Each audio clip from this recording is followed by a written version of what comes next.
Hey, this is Mo Lunsford at Union Grove Lumber Studios. And this is the Shed Geek. We want to welcome you to today's episode.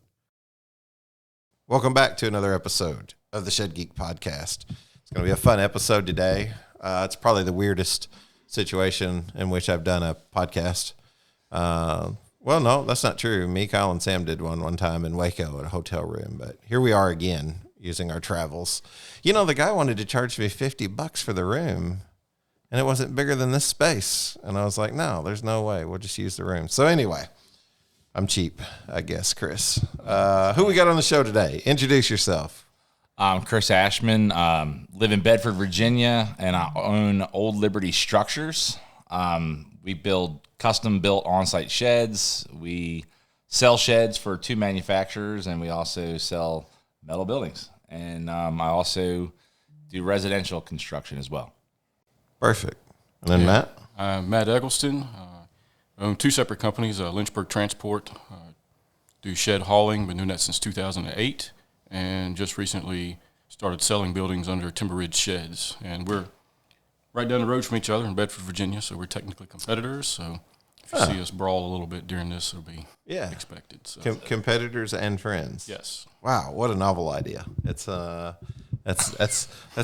you know, it's a new thing. It's a new thing. I like it. No, I'm just kidding. I've been through Bedford a little bit. Let's see. There's a couple other guys up there.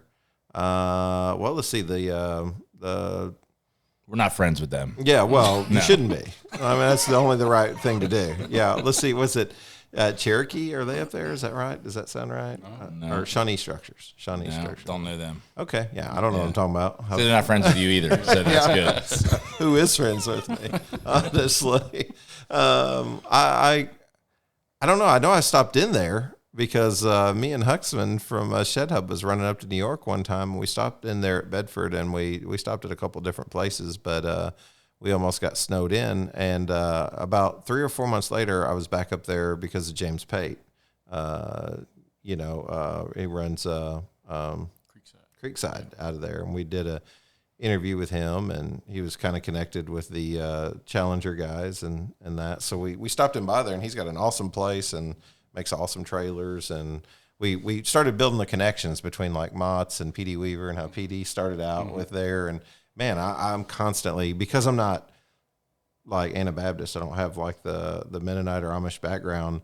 Like there's so many people that know so many people, and it's hard for me to connect the dots without growing up in that environment. So same for me, and I think him too, because we're not in any of that. Totally not Amish. Not Amish. But have you ever been told you look Amish? Or has anybody ever asked you if I have you're a Amish? mustache. Do away with the mustache. Okay, yeah. But no. Yeah, otherwise, no. Yeah. No. Well, I just wonder, especially in the industry, as you're traveling around or if you go to like a trade show or something. But of course, you're wearing, I don't know what this shirt is that you're wearing. But it's English clothing. English clothing. This is my other company, actually. Is it? Okay. Yeah. So the Tools of War, and I'm an Army vet, and so I have an apparel. Hooah. I have an apparel company too that is geared towards the trades. So I like to celebrate the fact that I'm a carpenter and a tradesman. So Nice. I make different clothing designs for carpentry and electrical and masons and plumbers and stuff like that. And mechanics, because Matt's also a diesel mechanic. Former. Yeah, Nice. always one. So I know a little bit of Chris's story to some extent. Well, Chris, we've been talking for 3 years. Yeah, it's been 4 a few years. yeah. I mean, we text pretty regularly, I guess you'd say. But 5-minute phone calls that turn into an hour and a half. I've never talked more than 5 minutes on the phone with any listener here. So tell me, you kind of, I won't say you got your start with John Feely's Shed Academy. Those who have listened to that interview, but you did go through that class, I think. But you had already so much carpentry history. Tell me your story. I'm not going to tell. Yeah, no. So after I got out of the Army, I went in the telecom world. I got out in 2003, went into telecom, and started dabbling in construction with friends of mine who built houses, and started learning from them and got into construction in 2012, residential construction, and started doing remodels, started getting into additions and decks and building houses and framing. And that's what I was doing till about, well, I still do it. So I'm a Class A contractor in Virginia, and but Matt, how we got to know each other was he delivered a shed to my house, and I was already in construction, and he dropped it off, and I said, I could build these, I just don't have time. And You were that guy. Yeah, I was that guy. Matt's like, sure you can. First words when I stepped out of the truck, I could build one of these. I'm like, if I had like, $1 for everybody. oh, told me that. man. But no, he actually did. And Yeah. he called me up later and talked about how to build them, how to make them to fit the trailer, and I gave him some pointers. And I'm sitting here thinking the whole time, nah, this guy's not going to do that. And then a month later, he's like, hey, I got a shed for you to deliver. How about that? Yeah. Started going from there. So. Well, actually, so I sold my house because we were moving to South Carolina. My wife and I were, and she decided she didn't want to move to South Carolina. She wanted to stay in Virginia. So we sold the house, and the shed that he delivered got sold with the house. So we moved to a house, and I needed a shed. So I went and bought another shed, and Matt delivered it. And that's really when I started picking his brain about sheds. I said, I think I'm going to go into this business because I had slowly started closing my other one down. And I've always liked sheds because they're like mini houses, And so the next time I called Matt about a shed delivery, he was delivering one of my sheds that I had built and sold. So that's kind of how I got in the shed industry. And so when I do still build a shed, because I don't build very many portable sheds, but when I do build one for a customer because it's custom, it's not something they can find on a shed lot, I have Matt deliver it. So Matt's my delivery guy. Yep. So we just kept that relationship going. But so that's how I got into it. I came from houses Gotcha. to the shed world, but I like post frame stuff. I just like the super custom board and batten and the stuff that you can't get down the road. Yeah, So- and probably some, for those who follow it, we're actually here in Greenville, South Carolina, so we're at the GSCB show, but we're getting ready to head over there for this afternoon. But you were actually on the cover of that magazine, so if they wanted to see some of your work, you had a front page spot there. So the December 24 issue of the magazine, Garage Shed Carport Builder magazine, one of our sheds is on there. It's at Smith Mountain Lake, Virginia, and the customer wanted a shed that was 16 by 16 with 9-foot tall walls and a 9-foot 9/12 pitch. So I think the overall height was like 16 feet from the floor up. So not going down the road with that. Plus it was on a slope, and the slope was like at the 16-foot front was ground level, but the back was at 8 feet off the ground. So it was basically the side of a cliff that we built it on. So that's kind of where we shine as a builder. Because you're not getting that from a shed lot, or most shed builders are like, no, we're not doing that. So we like that stuff. Yeah. That's perfect. That's awesome. Hello. Today we're going to take a look at iFab's component saw system. So we're utilizing a DeWalt chop saw. We've put it on sliders, easily to adjust. We've automated it using pneumatics so that we can run all these saws together using one actuator. We can either actuate with a two-hand safety control here or a foot pedal. The two-hand safety control comes with board clamps here, so to clamp in your board so you're totally hands-free. We've got digital readout up here to find your angle as well as your length. So we have a 90-degree saw here for your super long angle cuts. We've also got a conveyor on this system to take away your cutoffs. This system is completely modular. We can add as many saws as you need. The rails can be as long as you need. For more information, visit www.ifabllc.com. And then Matt, let's see. I know that. And if this isn't something that you want mentioned, we can edit that out. But if you don't, however it works, you're in a lot that used to be occupied by, a lot of people know Gavin Morley. Correct. Yes. Gavin was running a sales lot, and now he's got more opportunity and doing some different things, but still in the shed industry. But you you were hauling long before you just hopped into sales. Is that right?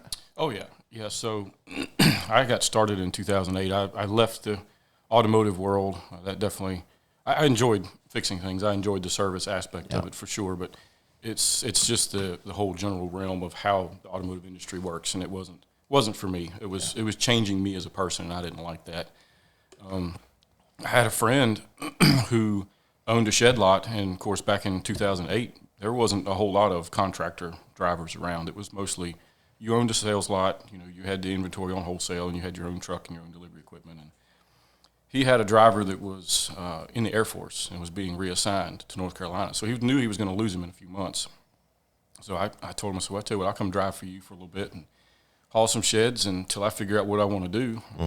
So we can get you another driver and get him trained up. And then I guess the rest is history. That's what, been delivering 15 years ago or longer? About 17, something Yeah, like that. wow. So, So what made you take the jump from hauling into sales? well, it was something that my wife and I had always discussed, that we would like to own a sales lot one day, but I hauled for most everybody around me, and I'm really good friends with a lot of the dealers. And so I said, I couldn't open a lot and compete with these people that I've known for so many years. And I just didn't want to step on anybody's toes. I'm friends with them. I'm still good friends with them. And with Gavin's situation, I know he had a couple of personal issues and stuff that's not my story to tell, but he was trying to do some different things. He looked like he was going to be moving out of state, but that ended up falling through.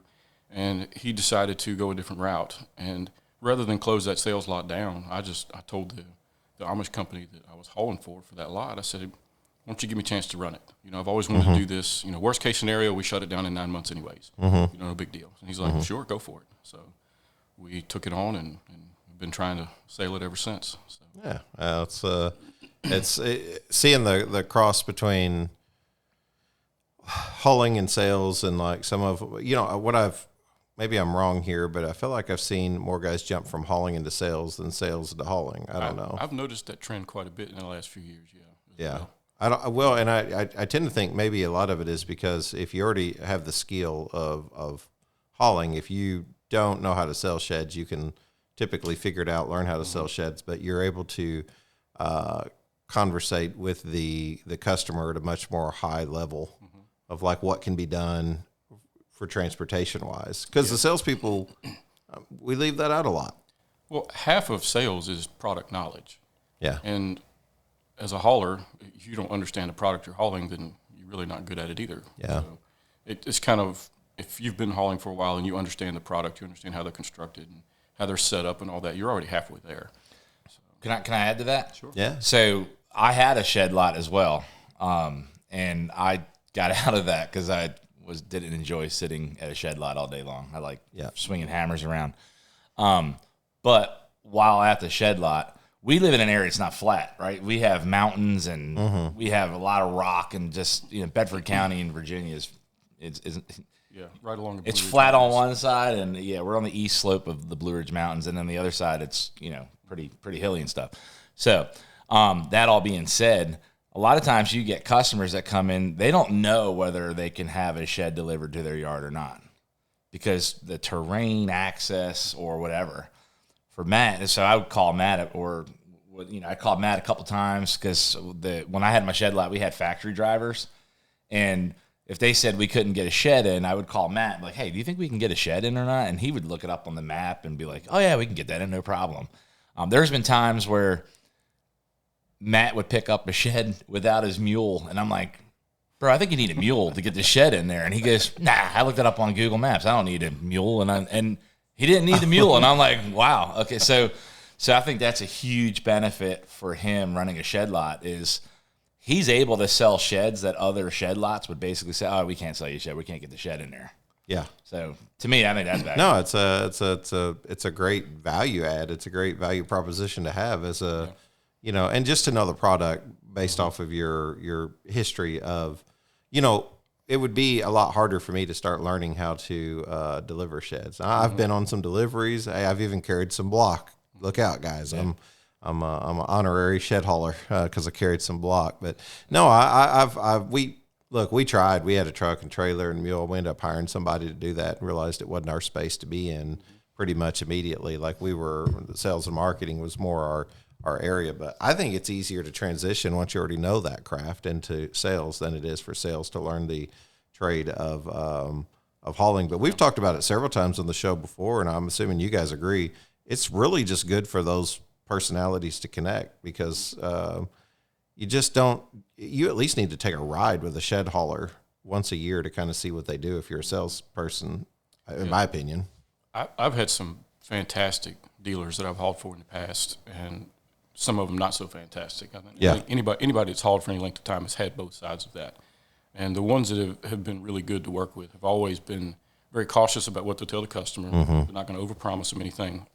And they will definitely call me if they have a question or they're not sure. They're not just going to say something to get the sale and move on. Yeah. And I've always appreciated that, and I appreciate those dealers for sure. I think the temptation's just there to get that sale, close that sale, and make a promise. Hey, we can do anything. But I don't know. There's a lot of talented haulers, but sometimes you ask a lot of them just to get the sale, and maybe it's easier to make sure. And I don't know. I think that's just a lack of training from the commitment from the manufacturer when they open up the dealers to be like, hey, I know you want to sell, but we got to do it the right way. It's a common joke amongst a lot of the haulers that we're the ones that train the dealers, not the manufacturer. We get a new dealer, and it's like, I'm training a new dealer this week. But it's kind of unique where I'm located because I haul for multiple different manufacturers. And there's 8 shed lots right there, right around in Bedford County. Or a rock, you hit a shed. And you're a ding. I deliver for all but maybe 2 of them. Okay. So, one of them can sell an 8x12, and then this one over here can sell a 10x16, and I can get them both in the same day. I can be on 4 different sales lots and deliver 4 different manufacturers' buildings in the same day. Yeah. So they also know that if they lose that customer because it can't go in the yard, that they're not going to go to the guy down the street and get it delivered either, because if I can't get it in for them, then I can't get it in for those other guys either. Yeah. So, It makes it's a lot of sense. Situation there for them. Well, it is. And I'm, what are we, 15 minutes in, I realized how big of an idiot I am now that you guys keep saying Bedford County, Virginia. And the whole time I was thinking Bedford, Pennsylvania. Yeah, I'm like, that's why I'm thinking of James and everything else. And I'm like, why do they not know any of the rest of these guys? And I'm like, oh, it's because they're probably 100 miles away. So Yeah. I had Bedford, just PA on the mind. But We're from the Bedford. the original The Bedford, yeah. You're the OV. OG. Yeah, you're the OG. It's actually the name of my company is after the original name of Bedford. So Bedford used to be called Old Liberty, and in 1890 they changed it to Bedford. So that's why my company. Did you know that? I did not know. Yeah, that's why. Look at you being all creative and everything. So what's y'all's experience been like so far? Matt, I see you on Facebook. We haven't had a chance to develop as much of a friendship. Chris, I've known for quite some time, so I've kind of know your story a little bit just from talking to you. But like, what's your experience tell you? We're going to see moving forward for the shed industry. Running a business can feel like trying to balance a dozen plates, except none of them are actually plates, and one of them's on fire. Enter Newfound Solutions. Think of us like your business BFF, always ready to lend a hand with whatever you need. Have you always wanted to start your own rent-to-own company but don't quite know where to start? RTO Partners is here to help. Overwhelmed by all the moving pieces in running your own rent-to-own program? RTO Smart is a software that encompasses everything you need on one platform. Or leave the rent-to-own up to us and focus on what's more important to you. Newfound Rentals has you covered with traditional rent-to-own options for your customers. Shed Connect understands the complexity of the digital marketplace. We take the hassle out of online sales. And unlock the full potential of your brand with Co-Creative. We'll make your brand look so good, your audience won't be able to look away. Newfound Solutions. 5 powerful sub-brands helping you succeed across every aspect of your business. Visit newfoundsolutions.com today and let us do the balancing so you don't have to. I'll tell you, we were talking about the experience and the knowledge of a shed dealer who's a hauler. Mm-hmm. And I didn't have any of that experience as a hauler. I remember seeing his trailer for the first time. I was like, man, that's pretty cool. Seeing how it all articulates and the tail moves and all that. That's pretty neat. But from my experience that I've seen as a dealer and having a lot and in the shed industry is the lack of knowledge on the construction side that a lot of people are selling. Okay. So I'm on Facebook too, different groups, and I see all the nightmares people are now having with their sheds molding because they turn them into houses. And I'm on the side where I'm like, there's a lot you need to do to a shed before you live in it, because a house is completely, the standards, the codes are completely different. The framing for a shed is on par, in the industry, but it's like the moisture control, the vapor barrier, the soffits and ridge vents and should you insulate radiant barrier or not? You should not insulate a radiant barrier. So, and him and I, we talk about that sometimes too. And it's like, I feel there should definitely be some kind of training or knowledge when it comes to constructing a shed at the forefront, when you know somebody's trying to turn it into a shed to house conversion, and being able to talk to your shed manufacturer and say, hey, we're going to need this size rafters, or we need Tyvek wrap on this building before it's built, insulated windows and doors, things like that, because these people want to turn it into a living space. So that's a tough one for me, watching just sheds rolling off the shed lot or going into the market, and then people, and that the dealer doesn't know. Like, a lot of times customers don't tell the dealer about what's going on, but down the road they try to turn it into a house, and then they wind up having a nightmare. Well, especially, if that customer is purchasing on rent-to-own, right? You have two mixtures of dealers out there, in my opinion. You have like the dealers who hold the fort down and say, sorry, that's not allowed. Unfortunately, we can't do that. And then, of course, you have some dealers who are like, what you do with it's not my business. I get my paycheck if I sell you this thing, and then it's their problem to move on. So it depends on who you're partnering with and what their, what sort of their standard is for how they sell. But I'm assuming that you are probably on like the shed to house private groups and stuff like that. You watch the drama on those. And I read them and I rub my head. I'm like, because you see on there so many people that do well with it, but then you see others where they're like, I was getting water coming through my drywall and I didn't know why. I thought my roof was leaking. And their wall is sweating behind the drywall between the insulation, the radiant barrier, and the drywall. So, and it's just, and then people are like, what do I do? What do I do? And I'm like, you really don't want to know the answer to what you should be doing right now. But, and again, I think it's just, we're seeing, mortgage rates are through the roof. Inflation's high. People are like, I need a living situation. What do I do? And, the easiest thing, and people are like, go buy a shed and just live in it and turn it into a house. And it's like, there's a lot to go into that to make sure you don't have mold and you don't have all that. And I feel like, so to answer your question down the road, can I play more of a role in helping people with that? I'm a huge fan of value added to sheds, adding porches after the fact. I have people, I tell them, I say, look, sometimes I'll have a shed delivered and then I'll go back and put a porch added to it or a deck added to it. But I make sure that I get it built the way it should be built before it's delivered, so it's easier. So I'm not taking stuff off in order to do that. There's a lot of value-added stuff out there that the shed industry can get involved in to make more money off the back end. Underpinning, skirting, just whatever, mini splits, things like that. I mean, that are DIY, easy stuff. And just trying to help people steer in that direction. I feel like a lot of people ask me that stuff through Facebook, private messages. You got my mind running 100 mile an hour with like the possibility of whenever I get on ADUs are a big one. How do you get in the ADU world? And so I have a lot of people ask me that question too. Well, the shed to house thing always intrigues me because you always have like it almost serves as a decent lead gen for some companies. You see a lot of the big companies on there, and they've got dealers or reps to some extent on there, and then of course they if they have a satisfactory experience with the customer ends up kind of promoting that same company over and over and over, and you sort of see like I went there and it was terrible. I went there and it was good. Well, we had that company and it was terrible. We had to go with this company, and then the rent-own companies get on there, and then everybody starts to infiltrate it and try to move it in some direction. I just get on there and watch. I've not reached out to the admins, any of that.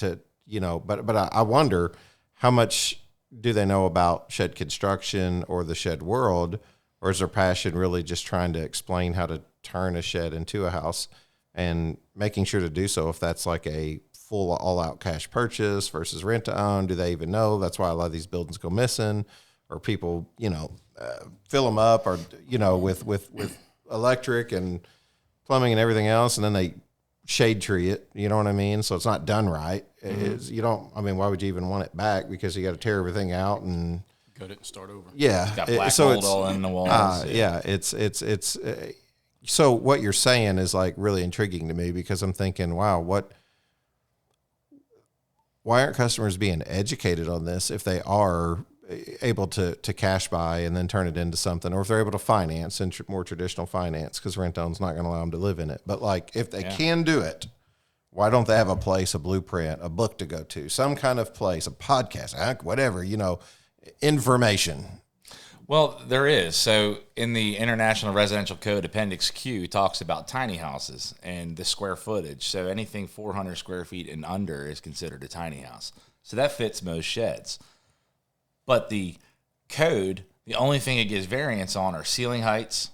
So the lowest you can have a ceiling height in a tiny house is 6'4", and it has to be in a non-livable room. So livable rooms are like the living room and like a bedroom. But like a kitchen could be 6'4", but the other rooms have to be 6'8". Ceiling height. It gives variances for the staircase. Like, in a residential, it's 6.5 to 8 inches, right, for your rise on a set of stairs. Where in a tiny house on their Appendix Q, I think it's like 20 inches. Like, you can actually have a 20-inch step, and you don't have to have as deep of tread. Gives you variances for egress for windows, like in sleeping lofts and things like that. But it doesn't give any variances for vapor barrier, for the building envelope, insulation. It doesn't give any variances for that. And I think that's where people miss out, because they don't understand the building envelope and all that. So that being said, should there be like some kind of advisory board that gets set up where manufacturers can say, hey, we're getting tiny house requests. We need to figure out this information, because the manufacturers may just not know, because they've just been building sheds for so long that they've just got into that. And the codes have changed. Like every couple of years, the state adopts a different code. So it's constantly changing. So maybe an advisory board so they can educate the manufacturer can educate the dealer, and the dealer can pass that information to the customer. But it just might be, I just want to sell a shed, and I don't really care what you do once it leaves the lot, or they just don't know. Hello, shed builders. I'd like to grab your attention for just a moment. As we look ahead to 2025, one thing is clear. Customers will have higher expectations than ever before. Shed consumers have an unprecedented access to information. To stay competitive, you need to create sheds that are not only high in quality, but also rich in innovation. You might recall my friend Dan Ream, one of my early podcast guests, who introduced Solar Blaster fans, specifically the Solar Roof Blaster. Dan has been busy handling orders, and he's eager to speak directly to shed builders about his groundbreaking products. What stands out to me about Dan's products, designed specifically for sheds, like the Solar Roof Blaster and the Solar Light Blaster, is how they enhance the shed owner's experience. With the focus on quality, it's time to start thinking about adding features and benefits for the end user. Here at Shed Geek, we wholeheartedly recommend Solar Blaster as the solution. My favorite thing about the entire line of products? The support you'll receive from Dan. Not only is he incredibly knowledgeable about these products, but he's also one of the most customer-focused individuals I know. He truly stands behind both his product and his service. We're searching for companies ready to elevate customer satisfaction to the next level. To learn more, just visit solarblasterfans.com and fill out some basic information for a callback, or connect directly at 480-747-7097. You can also check out the Shed Geek newsletter, where a click on the Solar Blaster ad will guide you to a form for more information and some cool videos showcasing the products. Let's power up innovation and elevate customer experiences together. Do you think there's room for like a trade association?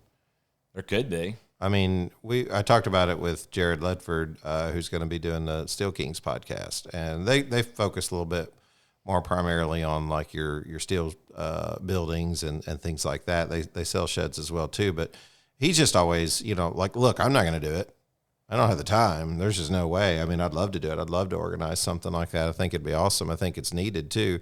But what all falls underneath it, in that trade organization? Does hauling, fall in it? Because hauling's already they're pretty much established with the brotherhood and like all the things that they do, brotherhood, and all that stuff. Brotherhood. It's building brotherhood. You need the building brotherhood. He's on the Shed Haulers Brotherhoods. Like, board, are you on the board? Okay. Yeah. Yeah. So, I mean, like, there again, they've got that sort of established already. So like, would it fall under like how would you do it if you did a trade association? I don't know. I just have knowledge when it comes to that stuff. But as far as the organization, I have organization, but the whole electronics and stuff behind it, how to market things like that. There's people that have way more knowledge than that. But it's not just sheds. It's also we're at the Garage Shed Carport Expo, and barn dominiums are another one, right? And Matt's building one, but there's a lot of localities, they just don't understand barn dominiums. They don't understand that you can do things with them other than just metal siding. There's all kinds of stuff you can do with them, but there's also a science behind them, and a lot of people don't understand it. The other one, and that's a post frame. Like he has a wood framed, basically post frame pole barn type house, barn dominium.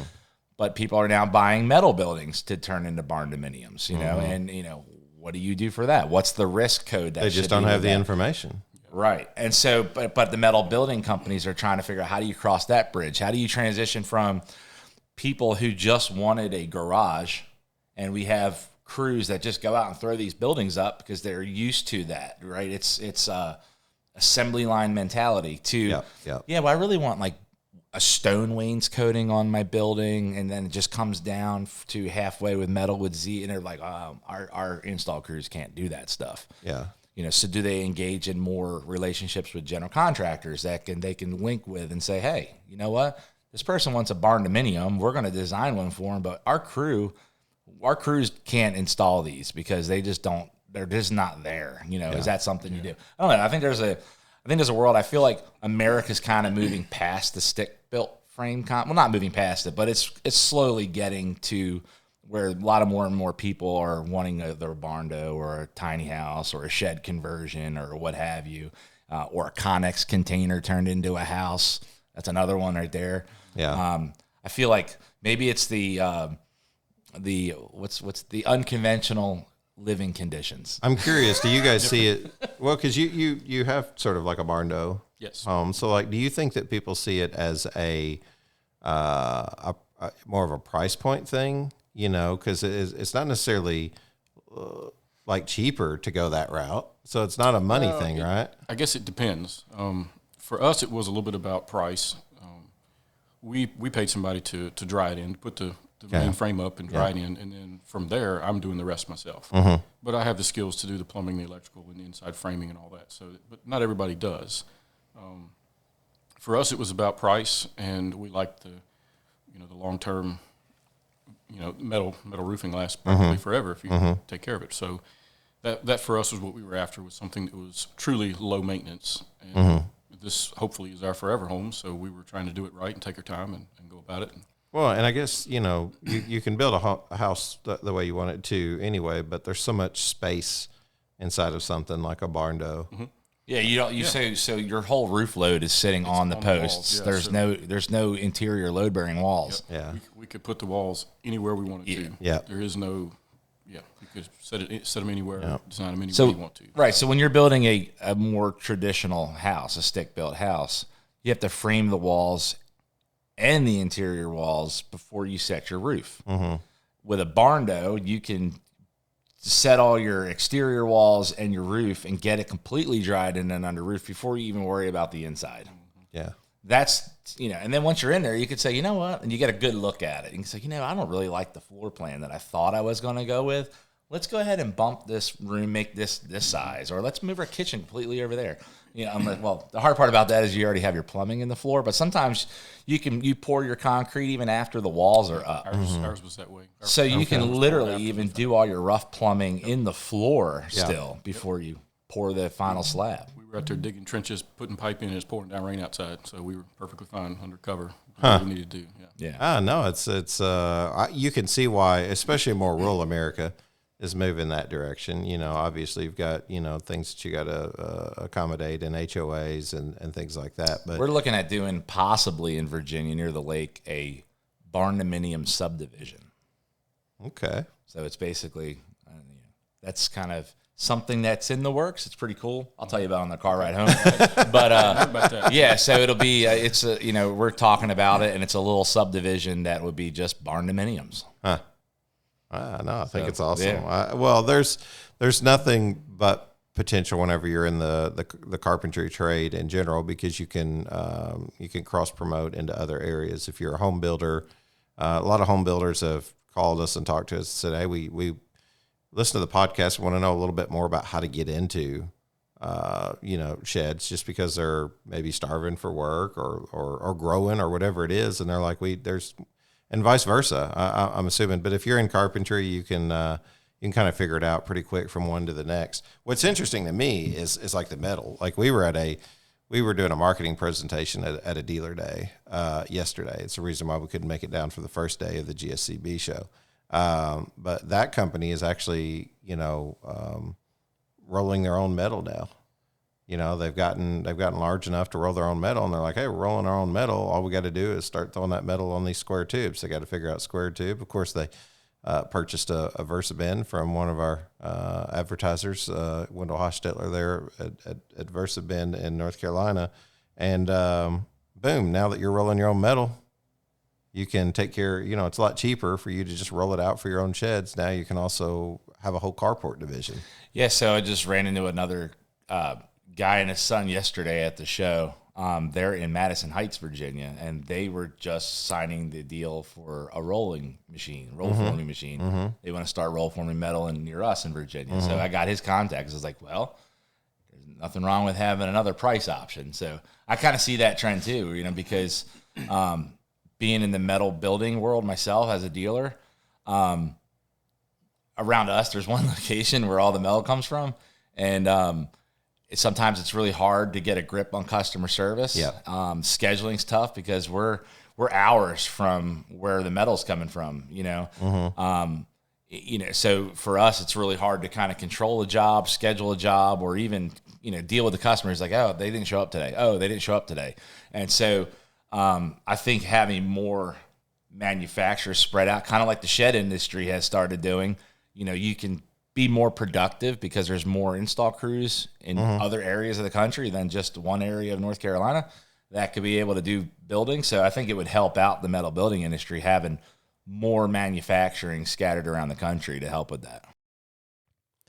Introducing Shed Hub, your ultimate shed marketplace. Are you in the shed business and looking to connect with more buyers?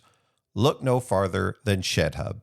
Shed Hub is a game-changing, two-sided marketplace that brings shed sellers and buyers together in one easy-to-use platform. Think of it as the Amazon of sheds. Shed Hub isn't just any ordinary marketplace. It's a powerhouse that ranks on the first page of Google's search results in 91% of U.S. cities. With over 1.2 million impressions on our website last month alone, Shed Hub is where you want to be to showcase your sheds to a wider audience. And here's the best part.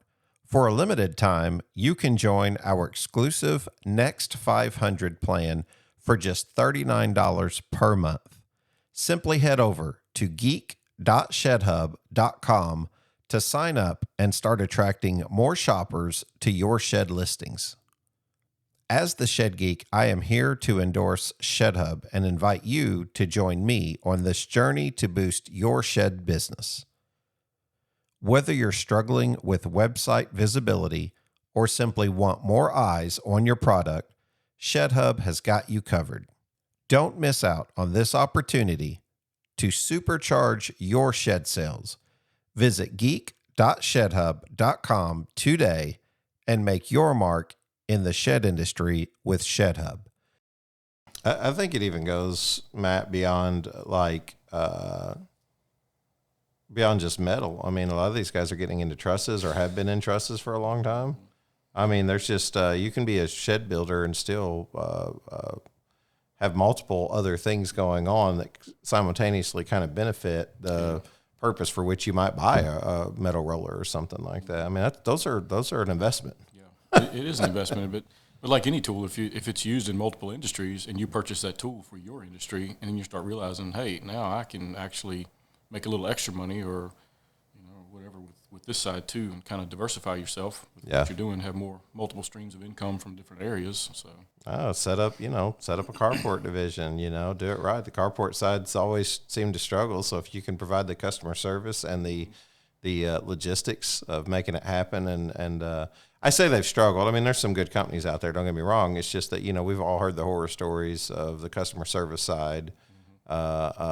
It seems as though, at least my opinion, my experience, let me say that, my experience has been that even the least organized shed manufacturer does oftentimes a better job than sometimes the most organized metal manufacturer when it comes to customer service. And not hating on them, because again, we're doing a podcast on it. You know what I mean? Like, we want to talk about those things. Absolutely. And interview people, try to figure out how we improve that, because sheds and metal carports and things like that, all these roll formers and other conversations that start to come in, they become like, if not sister companies, they become like cousins of kind of what we do. It's hard to find a shed dealer anymore that doesn't sell carports. And right. Who knows? Maybe that's going to be barn doors one day. Maybe that's going to be metal buildings. I don't know. Double wide garages. Those are pretty cool. Those are getting popular too. Another thing too that I found, and I was just thinking about this as we were talking, I think the industry there's so much more to the industry than I think the industry realizes. Like, there's a lot of people out there that have sheds. They've had them for years. Yeah.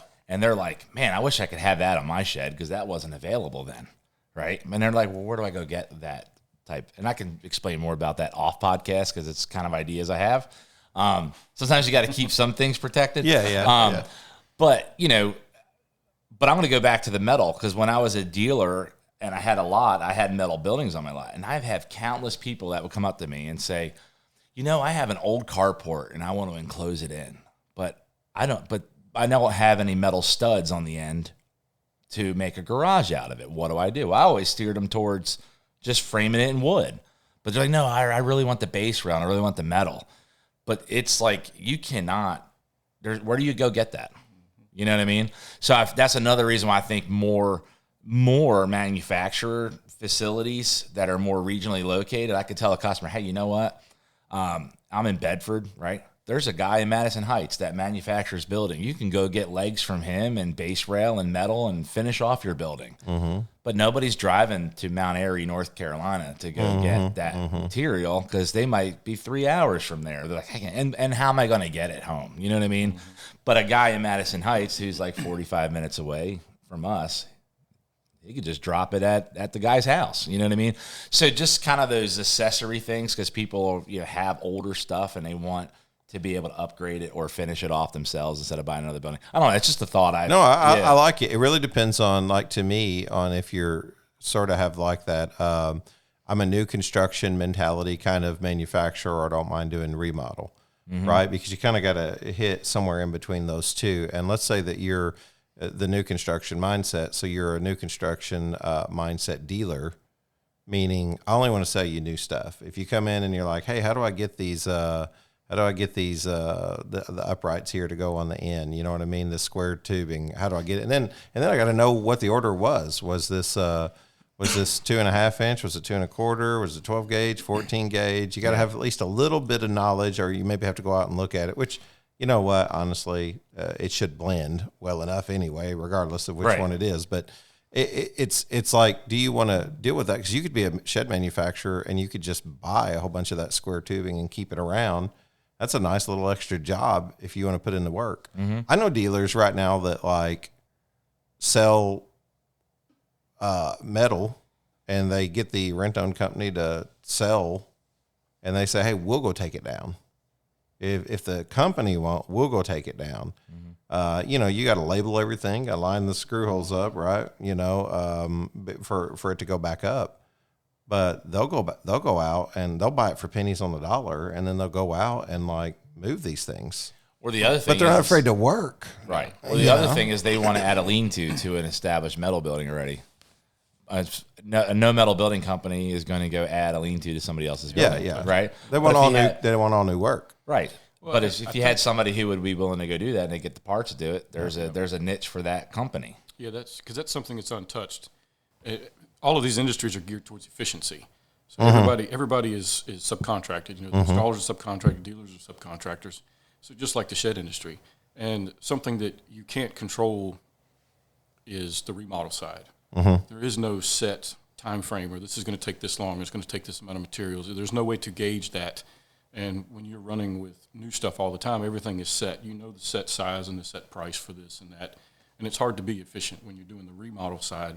So somebody that's doing the new stuff all the time, am I not close enough? I was just bringing it up a little bit.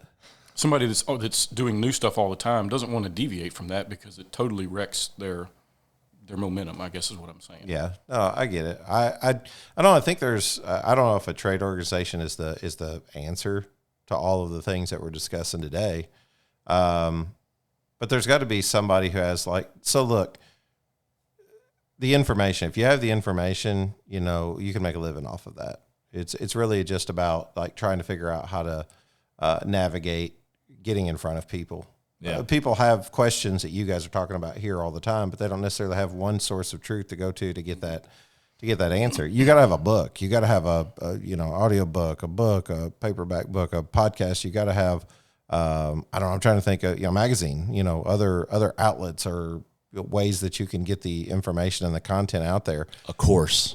But hey, what are you gonna? Accurate information. Well, accurate. Yeah, that's always important. That's the problem with Facebook. You know? Yeah. Oh, yeah. You go on there, the spray foam guys know it all. I mean, they're experts in every trade. Shots fired. All of them. Yeah. If you're a spray foam guy, you've been called out today. I have a really good buddy of mine who's a spray foam guy, and he's an amazing guy. Like he really is. Oh, don't try to backtrack. I'm saying no, but he's right though. But the damage is done. But he does spray foam and fiberglass and blown in insulation walls. I mean, it's amazing the insulation options that are out there. Yeah. And the building envelope, and this guy's a whiz at this, and he knows I think he sleeps and breathes building envelope.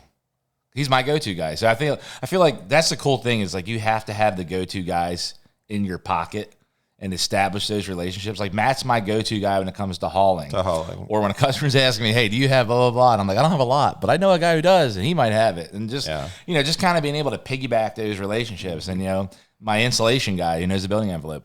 I don't know everything, but I know if I don't know something, I'm going to go to some people who do know what it is. Site prep comes to mind. Yeah. You know what I mean? We offer that. So we actually, as a contractor, for the metal buildings, I'm starting to do project management on my metal buildings I sell. So I'll do the customer's permitting for them. I will work with the grading and the concrete guys, the contractors, electricians, plumbers. I'll help steer that whole ship because a lot of these customers are like, I don't know any of that stuff. And they go to a dealer and dealer's like, I'll sell you a building and that's it. You got to figure all the rest of your out. Well, to me, I'm like, well, I don't have a lot anymore. So, but what I have is Google Meet and a contractor's license and a wealth of knowledge on building. And that's kind of where, and even with sheds, where we live, a lot of times we do retaining walls with backfilled gravel, to put the shed on. But you got to have a really good shed delivery guy to be able to make sure you can get it up onto that pad. So that's where it's kind of like just having those people in your pocket that you can call and say, hey, I need to question this. Are you ready to elevate your shed business to new heights? Your pathway to success just got a whole lot smoother with ShedSuite's innovative marketing platform. At ShedSuite, we like to think we understand the shed industry at least a little bit. And over the last 7 years, we've been building awesome software for shed businesses. We focus first on building easy-to-use software to help you create and track orders, like the point of sale and after the sale order fulfillment. And now we're excited to announce our full-feature CRM. All things pre-sale, like prospecting and follow-up, all to empower your shed company to market better and sell more efficiently. Our platform empowers you with a marketing toolkit designed to amplify your online presence, engage your audience, and drive sales like never before. Enjoy the ease of conversion tracking, email marketing, centralized lead communication, and so much more. Oh, and guess what? It even comes with an iPhone and an Android app. With ShedSuite's marketing platform, crafting and deploying effective marketing campaigns is a breeze. The advanced reporting functionality allows your team to analyze real-time conversion data so you can make informed decisions and watch your business flourish. There's no better time than now to join the community of shed business owners who are scaling up with ShedSuite. It's time to turn your marketing efforts into real, trackable results. Visit ShedSuite.com/marketing to get pricing, explore the features, and book a demo. ShedSuite is committed to building top-quality software to empower your shed business to thrive. I think it just comes down to if you've signed up to be from a dealer perspective, if you signed up to be a dealer and you're just like, I'll just take what I get, low-hanging fruit, whenever somebody comes in, that's fine. I'm not really engaged, though. I don't really want to learn the complexities of rent-to-own, marketing, finance, building codes, hauling and delivery. I don't want to be bothered. I just want to get my percentage. I want to sell something, move on. I want low accountability. Yeah. And I think those people are primarily there just for the money, for the job, not necessarily to help somebody. I think that's where we're different than most of the other people around us is, we care about the customer. I'm not to the point where they're invited over for Sunday chicken. Yeah. But, we care enough about them to help them. Yeah. And, 'cause for an example, just this past Monday, I had a guy came on my lot. He was looking for a very specific size building. I didn't have it in stock. It was pretty large. And when I finally got to the root of what he was wanting it for, he needed it as temporary housing because his house had burned down 2 days prior. And he'd been given permission by the city to put temporary housing out there while his insurance company demolished the rest of the house and rebuilt it. But I couldn't provide him with anything. But I called around to the other dealers close to me, the ones that I've hauled for years, and found him something. And I called him back and I said, go over here and talk to this lady. Here's her phone number. She's got something that might work for you. He's like, I'm on my way right now. So I don't know if he bought. But you helped the customer. I mean, the goal was that you helped the customer. My goal was to help him. Yeah. I couldn't help him at the moment. I didn't have anything to provide him. So why not at least go one step further and help him? I think it just depends on, it's probably a little bit of like integrity and character and who you are. But then I think it's also probably depending on your business model. Some guys just want to take over the world. Right. If they couldn't help the customer, they'd rather send them away than send them to somebody else. I mean, I hate that. I hate that that's the truth, but it is the truth. There are some like that, but then I think there's a whole, maybe even larger group of people who are just like, look, I just want to be a helper because I mentioned this. I'm doing a keynote speech coming up here pretty soon in Millersburg, Ohio. And I'm wanting to start doing more of that. Like I've been asked to speak at a couple events. I want to start going and speaking at more. Man, I've been diving into this. I've really been diving into what I want to speak on in this. And a couple of things have come to mind, like the heart of being a giver as opposed to being a taker and trying to understand when it's okay to take because like, hey, I've provided you with information, knowledge, and something that's going to make you money. So there's a fair trade value here, right? Like I need to get paid something for that. But, I don't want to take so much that it inhibits you from being able to make a living either. There's got to be, so I'm trying to figure out this giver-taker mentality. And the other thing is being a helper. When we started the podcast, it was a labor of love. So we just put information out there. It wasn't a job at that point. It was just like, hey, I just love doing this. It's free information. It's everyone that I've ever talked to, including any of our competitors, are still welcome to come on here because we want to have difficult conversation, even with people that we don't agree with. We want to have difficult conversation to kind of get through what's the best thing for the customer and the end users and the industry and all of that. And to me, you only do that whenever you face some difficulty in your conversation. It's like the perseverance of your faith is made perfect by the testing of it, right? So I believe that if we live in an echo chamber and we're just like, don't ever talk about anything difficult, don't want to talk about collaborations, don't want to talk about any of that, it doesn't benefit us as a whole. So like I enjoy getting on here, but I told this person, I said, I can help anybody I want and there's nothing you can do about it. Yeah. Yep. Nothing you can do. It's like I heard a pastor say one time, they're atheist. I can pray for them, and there's nothing they can do about it. Well, I'm guilty of giving.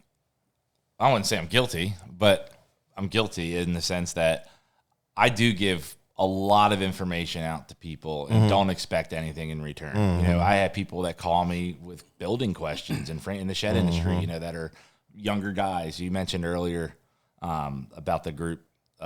We were hanging out with last night from some of the guys on-site building that went through the Shed Academy. And I'm always trying to share my knowledge of framing and building with them. Let's try this. This could be more efficient. But it's reciprocal because they're like, hey, you should try this with your website and SEO because I'm not that guy. What I mean? If it's not wood and a nail and it's all. But I also have a YouTube channel. It's Old Liberty Structures. If you want to get me to subscribe, go plug for it. away. Go for it. So YouTube, Old Liberty Structures. But on that on that channel, I'm showing people how to build a shed, how to do a proper portable shed floor. It's more geared towards the DIY person. You know, oh, you didn't get ramps with your shed. You have a shed, you never got ramps, so here's an easy way to build ramps. Yeah. You know, how do you build a loft in your shed? Here's how you build a loft in your shed. Here's how you build a step. Here's how you put door magnets on, and I can tell you how to get those too if you want to. You know, look at that. Are you charging for that? Yeah, for the magnets, yes. Just kidding. But I'm you know, just just kidding. stuff like that. You know, just to try to equip people to be able to do some of the stuff on their own. Because I feel like it's funny because the older crowd that came into the lots, they had a pretty good wealth of knowledge where they could figure out the concrete. They could figure out who to call for a contract. It's the younger generation that's just kind of like, I don't know any of this. They're the ones who are all talking about the SEO and all the ones that are talking about online presence and all that. So the SEO guy who wants to build a shed, but it's like, you know what? I don't know how to do it, but I would like to learn and know. Yeah. Well, they can go to my YouTube channel and I'll tell them how to build a shed, and show them how to do it step by step. Yeah. So that's kind of where I like teaching. I'm more. Yep. I think that's my gifting. I do enjoy doing that. I think it's awesome. You never know what it's going to turn into. I got a million ideas. We're 50 minutes in. I don't know. You guys can see the clock. It goes by way faster whenever you're just chatting, but there's always good conversation to have. Matt, we've been Facebook friends for a long time. So like I follow you, I see you commenting on that. And, so it's nice to meet you and actually have a friendship there.